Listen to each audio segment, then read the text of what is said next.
आप सबको मेरा प्रणाम। आज मैं आप लोगों के समक्ष बृहस्पतिवार व्रत कथा प्रस्तुत कर रही हूँ। सबसे पहले मैं आपको विधि बता रही हूँ, पूजा विधि और कथा। पूजा विधि इस प्रकार से है।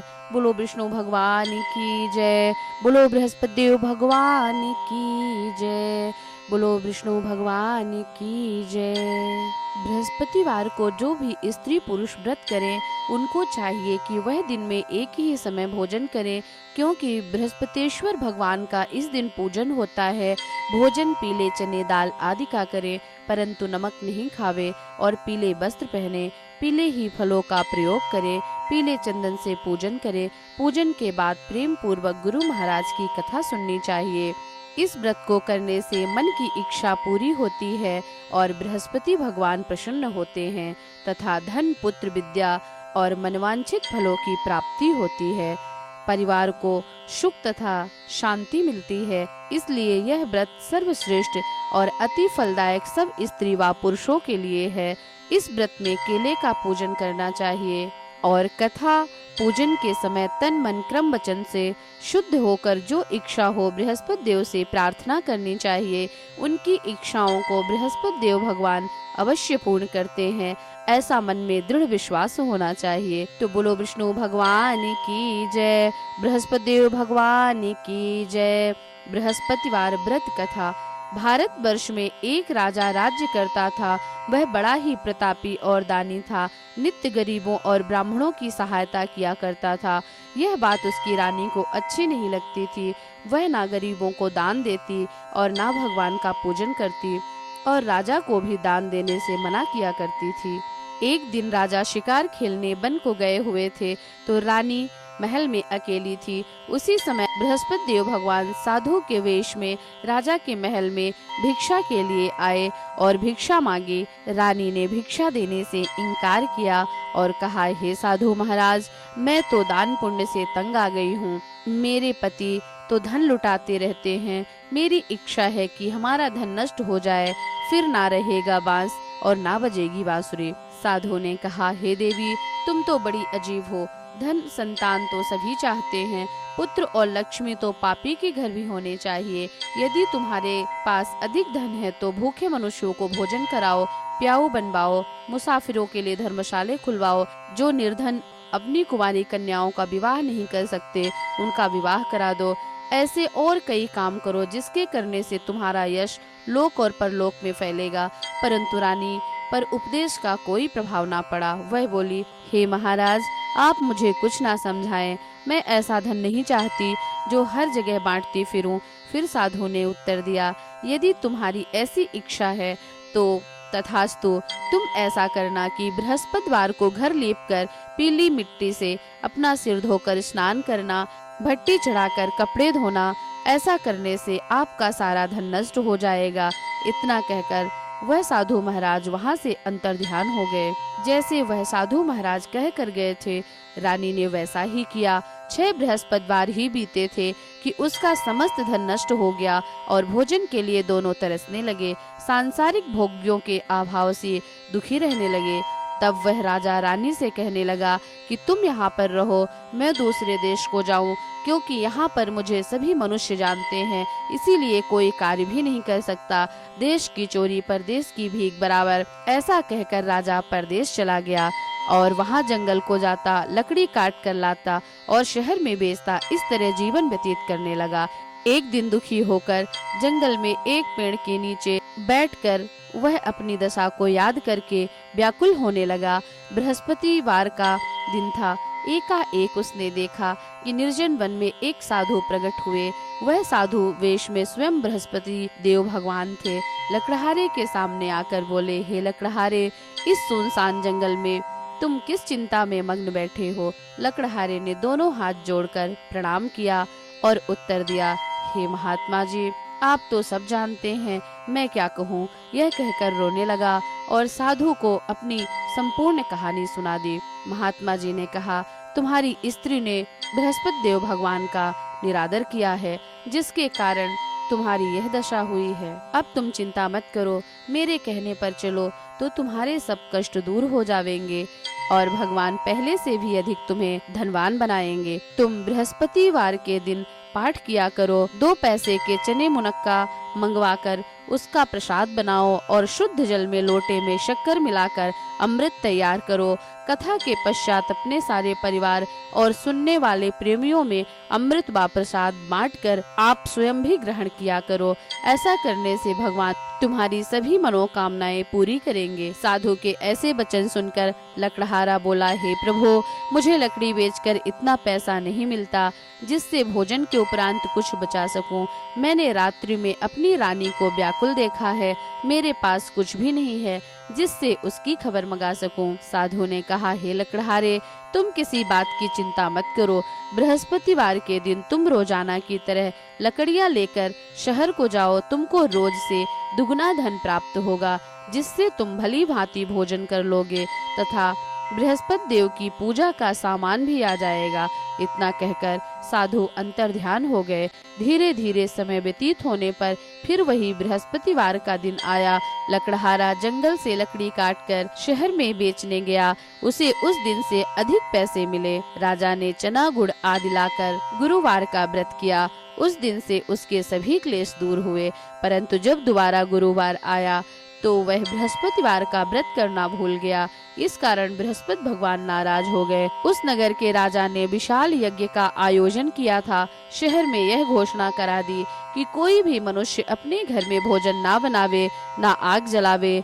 समस्त नागरिक मेरे यहाँ भोजन करने आवे। इस आज्ञा को जो नहीं मानेगा उसे दंड दिया जाएगा। इस तरह की घोषणा संपूर्ण नगर में करवा दी गई। राजा की आज्ञा अनुसार शहर के सभी लोग भोजन करने गए, लेकिन लकड़हारा कुछ देर से पहुंचा, इसलिए राजा उसको अपने साथ लिवा ले गए और ले जाकर भोजन करा रहे थे तो रानी की दृष्टि उस खूंटी पर पड़ी जिस पर उसका हार लटका हुआ था। वहाँ हार दिखाई ना दिया। रानी ने निश्चय किया कि मेरा हार इस मनुष्य ने चुरा लिया है। उसी समय पुलिस को बुलाकर उसको जेल खाने में डलवा दिया। जब लकड़हारा जेल खाने में पड़ गया और बहुत दुखी होकर विचार करने लगा कि ना जाने कौन से पूर्व जन्म में कर्म किए थे, मेरे लिए यह दुख प्राप्त हुआ है, और उसी साधु को याद करने लगा जो कि जंगल में मिला था। उसी समय तत्काल बृहस्पति देव भगवान साधु के रूप में प्रकट हो और उसकी दशा को देखकर कहने लगे, अरे मूर्ख, तूने मेरी बृहस्पति देवता की कथा नहीं कही, इस कारण तुझे यह दुख प्राप्त हुआ है। अब चिंता मत कर, बृहस्पतिवार के दिन जेल खाने के दरवाजे पर 4 पैसे पड़े मिलेंगे। उनसे तू बृहस्पति देव की पूजा करना, तेरे सभी कष्ट दूर हो जाएंगे। बृहस्पतिवार के रोज उसे 4 पैसे पड़े मिले। लकड़हारे ने कथा कही। उसी रात्रि को बृहस्पति देव ने उस नगर के राजा को स्वप्न में कहा, हे राजा, तुमने जिस आदमी को जेल खाने में बंद कर दिया है वह निर्दोष है, वह राजा है, उसे छोड़ देना। रानी का हार उसी खूंटी पर लटका है। अगर तू ऐसा नहीं करेगा तो मैं तेरे राज्य को नष्ट कर दूंगा। इस तरह रात्रि के स्वप्न को देखकर राजा प्रातः काल उठा और खूंटी पर हार देखकर लकड़हारे को बुलाकर क्षमा मांगी तथा लकड़हारे के योग्य सुंदर वस्त्र आभूषण देकर विदा किया तथा बृहस्पति देव की आज्ञा अनुसार लकड़हारा अपने नगर को चल दिया। राजा जब अपने नगर के निकट पहुंचा तो उसे बड़ा आश्चर्य हुआ। नगर में पहले से अधिक बाग, तालाब और कुएं तथा बहुत सी धर्मशाला, मंदिर आदि बन गई हैं। राजा ने पूछा, यह किसका बाग और धर्मशाला है? तब नगर के सब लोग कहने लगे, यह सब रानी और बांदी के हैं। तो राजा को आश्चर्य हुआ और गुस्सा भी आया। जब रानी ने यह खबर सुनी कि राजा आ रहे हैं तो उसने बांदी से कहा कि हे दासी, देख राजा हमको कितनी बुरी हालत में छोड़कर गए थे। हमारी ऐसी हालत देखकर वह लौट ना जाएं, इसलिए तू दरवाजे पर खड़ी हो जा। रानी की आज्ञा अनुसार दासी दरवाजे पर खड़ी हो गई। राजा आए तो दासी उन्हें अपने साथ लिवा ले आई। तब राजा ने क्रोध करके अपनी रानी से पूछा कि यह धन तुम्हें कैसे प्राप्त हुआ है? तब उन्होंने कहा, हमें यह सब धन बृहस्पति देव भगवान के व्रत के प्रभाव से प्राप्त हुआ है। राजा ने निश्चय किया कि 7 रोज बाद तो सभी बृहस्पति देव का पूजन करते हैं, परंतु मैं रोजाना दिन में 3 बार कहानी कहा करूँगा तथा रोज व्रत किया करूँगा। अब हर समय राजा के दुपट्टे में चने की दाल बधी रहती तथा दिन में 3 बार कहानी कहता। एक रोज राजा ने निश्चय किया कि चलो अपने बहन के यहाँ हो आवे। इस तरह निश्चय कर राजा घोड़े पर सवार हो अपनी बहन के यहाँ को चलने लगा। मार्ग में उसने देखा कि कुछ आदमी एक मुर्दे को लिए जा रहे हैं। उन्हें रोककर राजा कहने लगा, अरे भैया, मेरी बृहस्पति देव की कहानी सुन लो। वे बोले, लो, हमारा तो आदमी मर गया है, इसको तो अपनी कथा की पड़ी है। परंतु कुछ आदमी बोले, अच्छा कहो, हम तुम्हारी कथा भी सुनेंगे। राजा ने दाल निकाली और जब कथा आधी हुई कि मुर्दा हिलने लगा और जब कथा समाप्त हो गई, राम राम करके मनुष्य खड़ा हो गया। आगे मार्ग में उसे एक किसान खेत में हल चलाता मिला। राजा ने उसे देखा और उससे बोला, अरे भैया, तुम मेरी बृहस्पतिवार की कथा सुन लो। किसान बोला, जब तक मैं तेरी कथा सुनूंगा तब तक 4 हरैया जोत लूंगा। जा अपनी कथा किसी और को सुनाना। इस तरह राजा के आगे चलते ही बैल पछाड़ खाकर गिर गए तथा उसके पेट में बड़ी जोर का दर्द होने लगा। उस समय उसकी माँ रोटी लेकर आई। उसने जब यह सब देखा तो अपने पुत्र से सब हाल पूछा और बेटे ने सभी हाल कह दिया। तो बुढ़िया दौड़ी दौड़ी घुड़सवार के पास गई और उससे बोली कि मैं तेरी कथा सुनूंगी, तू अपनी कथा मेरे खेत पर चलकर कहना। राजा ने बुढ़िया के खेत पर जाकर कथा कही। वह बैल खड़े हो गए तथा किसान के पेट का दर्द बंद हो गया। राजा अपनी बहन के घर पहुंचा। बहन ने भाई की खूब मेहमानी की। दूसरे रोज प्रातःकाल राजा जगा। वह देखने लगा कि सब लोग भोजन कर रहे हैं। राजा ने अपनी बहन से कहा कि ऐसा कोई मनुष्य है जिसने भोजन नहीं किया हो, मेरी बृहस्पतिवार की कथा सुन ले। बहन बोली, हे भैया, यह देश ऐसा है, पहले यहाँ लोग भोजन करते हैं, बाद में अन्य काम करते हैं। अगर कोई पड़ोस में हो तो देख आती हूँ। ऐसा कहकर वह देखने चली गई, परंतु उसे कोई ऐसा व्यक्ति नहीं मिला जिसने भोजन ना किया हो। अतः वह पता लगाते लगाते एक कुम्हार के घर गई जिसका लड़का बीमार था।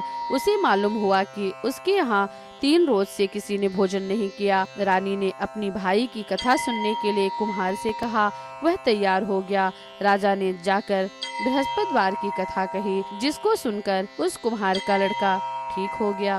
अब तो राजा की बहन के यहाँ प्रशंसा होने लगी। एक रोज राजा ने अपनी बहन से कहा, हे बहन, हम अपने घर को जाएंगे, तुम भी तैयार हो जाओ। राजा की बहन ने अपनी सास से कहा। सास ने कहा, हाँ चली जा, परंतु लड़कों को मत ले जाना, क्योंकि तेरे भाई की कोई औलाद नहीं है। बहन ने भैया से कहा, हे भैया, मैं तो चलूंगी, पर कोई बालक नहीं जाएगा। राजा बोला, जब कोई बालक नहीं चलेगा तब तुम चलकर क्या करोगी। बड़े दुखी मन से राजा नगर को लौट आया। राजा ने अपनी रानी से कहा, हम निर्वंशी राजा हैं, हमारा मुंह देखने का किसी को धर्म नहीं है। कुछ भोजन आदि ना किया और उदास लेट गया। रानी बोली, हे प्रभु, बृहस्पति देव ने हमें सब कुछ दिया है, हमें औलाद अवश्य देंगे। उसी रात्रि को बृहस्पति देव ने राजा से स्वप्न में कहा, हे राजा, उठ, सभी सोच त्याग दे, तेरी रानी गर्भ से है।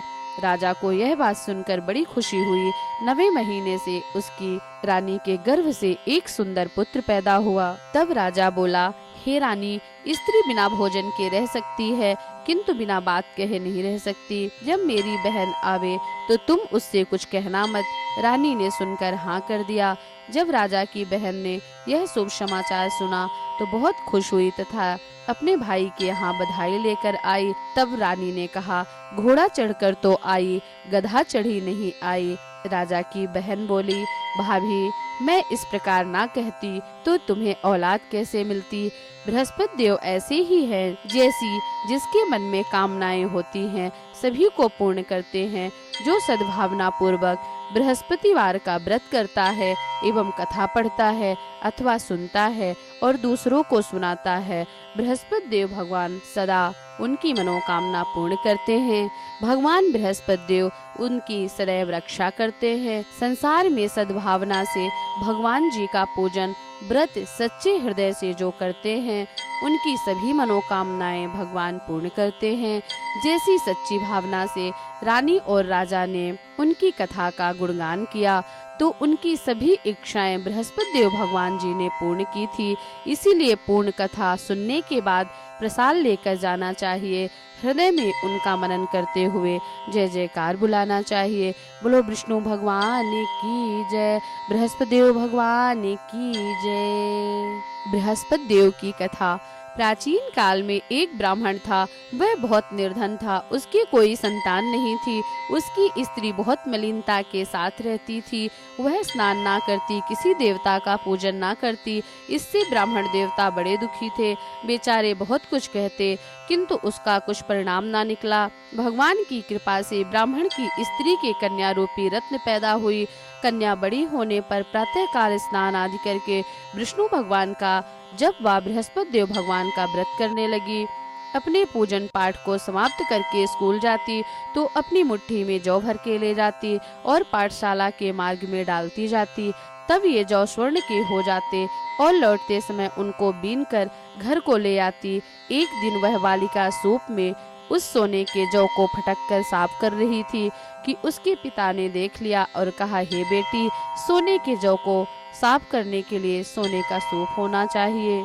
दूसरे दिन बृहस्पतिवार था। इस कन्या ने व्रत रखा और बृहस्पति देव से प्रार्थना करके कहा, हे प्रभु, मैंने आपकी पूजा सच्चे मन से की हो तो मेरे लिए सोने का सूप दे दो। बृहस्पति देव भगवान ने उसकी प्रार्थना स्वीकार कर ली। रोजाना की तरह वह कन्या जौ फैलाती हुई जाने लगी।